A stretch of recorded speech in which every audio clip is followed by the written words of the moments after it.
కొండా సురేఖ ఈ రోజు కొద్దిసేపటి క్రితం ఆత్మహత్యాయత్నానికి పాల్పడ్డారు. ఈ సందర్భంగా ఆమె మీడియాతో మాట్లాడుతున్న సందర్భంలో ఆమె నిద్రమాత్రలు మింగడానికి ప్రయత్నం చేశారు. పక్కనే ఉన్న వాళ్ళు వారించడంతో ఆమె 2 నిద్రమాత్రలు మింగినట్లుగా సమాచారం అందుతుంది. ఈ నేపథ్యంలో ఆమెను ఆసుపత్రికి తరలించారు.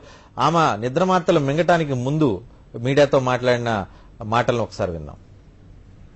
మేము శాంతియుతంగా కార్యక్రమం చేపట్టాలని చెప్పేసి వారం రోజులుగా మేము విజ్ఞప్తి చేస్తా ఉన్నాం. తెలంగాణ వాదులకి, జేఏసీ నాయకులకి, మీరు దయచేసి రెచ్చగొట్టే ప్రసంగాలు చేయకండి, రెచ్చిపోవడం వల్ల ప్రాణ నష్టం జరుగుతుందని పదే పదే చెప్పినా కూడా మేము వచ్చి 2 గంటల సమయం అయింది. 2 గంటల సమయం కూడా వెయిటింగ్ రూమ్ లో మేము కూర్చున్నాము. కూర్చున్న సందర్భంలో బయట కాంగ్రెస్ వాళ్ళందరూ ఉంటే వాళ్ళందరినీ కూడా బయటికి పంపించడం జరిగింది. పోలీసులు గొడవలు అవుతాయని చెప్పి అదే అదనుగా తీసుకొని ఈ రోజు టీఆర్ఎస్ వాళ్ళందరూ కూడా 10 రాళ్ల చొప్పున ఈ రోజు మా మీద విసిరి ఈ రోజు మమ్మల్ని చంపడానికి ప్రయత్నం చేసినారు. మా యొక్క గన్మెన్స్ చాలా సంయమనం పాటించినారు. గ్లాసెస్ పగలగొట్టినారు, పైన ఉన్నటువంటివి తలుపు చెక్కలు పగలగొట్టినారు. ఆఖరికి లోపలికి చొచ్చుకొట్టి మా మీద దాడి చేసే టైంలో ఆ రోజు ఫైరింగ్ ఓపెన్ చేయడం జరిగింది. అయినా కూడా మళ్ళీ పదే మమ్మల్ని చంపడానికి మీదకి వచ్చిన తరుణంలో ఈ రోజు గన్మెన్స్ ఫైరింగ్ ఓపెన్ చేసినారు. ఈ రోజు మాకు పునర్జన్మనిచ్చినారు. గన్మెన్లు లేకపోతే ఈ రోజు మా పిల్లలకు మేము దూరం అయిపోయేవాళ్ళం. ఈ రోజు వరకు మా శవాలు మిగిలేది. ఈ రోజు దీనికి అంతటికి కూడా కేసీఆర్, కోదండరావు, అదేవిధంగా హరీష్ రావు, ఈ రోజు ఆ లంజగొడుకులు, నేను ఈ రోజు బూతులు ఇంతవరకు ఎప్పుడు మాట్లాడలేదు.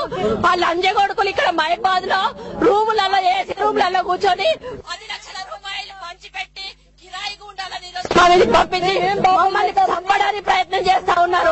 ఈ రోజు మేము చస్తాం అంటున్నారు. ఏ ఒక్క లంజగొడుకు వచ్చేందుకు చావడం లేదు. కోదండరామ్ గారిని రమ్మనండి, చావమనండి. ఈ రోజు హరీష్ రావు గారిని రమ్మనండి, చావమనండి. వాళ్ళ కేసీఆర్ గారిని రమ్మనండి, చావమనండి. అంతేగాని ప్రజలతో ఎందుకు ఆడుకుంటున్నారు మీరు? ప్రజల ప్రాణాలతో ఎందుకు ఆడుకుంటున్నారు మీరు? మీరు ఒక్కసారి మీ యొక్క ఆత్మవిమర్శ చేసుకోండి. ఈ రోజు తెలంగాణ వాదులందరూ కళ్ళు తెరవాలి. వాళ్ళ స్వార్థ రాజకీయం కోసం, వాళ్ళ పార్టీ అభివృద్ధి కోసం ఈ రోజు తెలంగాణను ఫనంగా పెట్టి మీ కుటుంబాలతో ఆడుకుంటా ఉన్నారు. మీ కుటుంబాల కడుపు శోకాన్ని మిగులుస్తా ఉన్నారు. దయచేసి వాళ్ళ మాటలు నమ్మి మీ పిల్లలను ఉద్యమాల్లో పంపకండి. ఈరోజు కాంగ్రెస్ పార్టీ రాజ్యాంగబద్ధంగా తెలంగాణ ఇవ్వడానికి సిద్ధంగా ఉంది. అటువంటి తరుణంలో రాజకీయం చేసి వాళ్ళ పార్టీ లబ్ధి చేకూర్చుకోవడం కోసం ఈ రోజు వాళ్ళు ఈ కార్యక్రమం ఏకపక్షంగా జరిగిందండి. చాలా దారుణమైనటువంటి దాడి.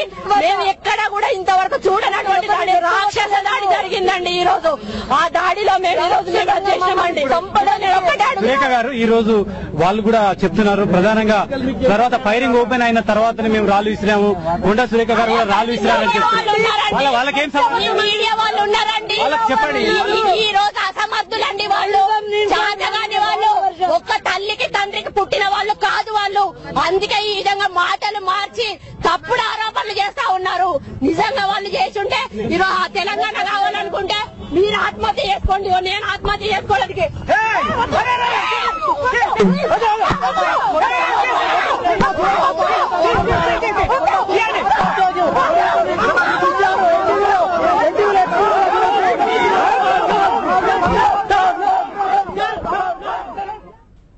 కొండా సురేఖ ఆత్మహత్యాయత్నం ప్రయత్నం చేయడం, అంతకుముందు ఆమె మాట్లాడిన మాటలు, కేసీఆర్, హరీష్ రావు మీద చేసిన తీవ్రస్థాయి ఆ విమర్శలను ఇప్పటివరకు